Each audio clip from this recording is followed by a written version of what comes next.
Olha só. Aqui é o primeiro pistão. Ó. Arranhou tudo. Ó, dos dois lados, ó. Esse aqui é o pistão, ó. Ó. Danificou, arranhou tudo. Bateu saia, né? E o quarto cilindro também começou a comer, ó. Ok? A água entrou aqui, por aqui, ó. Entrou pelo parafuso, não pode. Ou rodou sem ar. Pescador, o kart entupido aí, ó, de malha.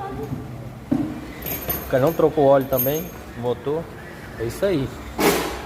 Aparecendo problema aí direto.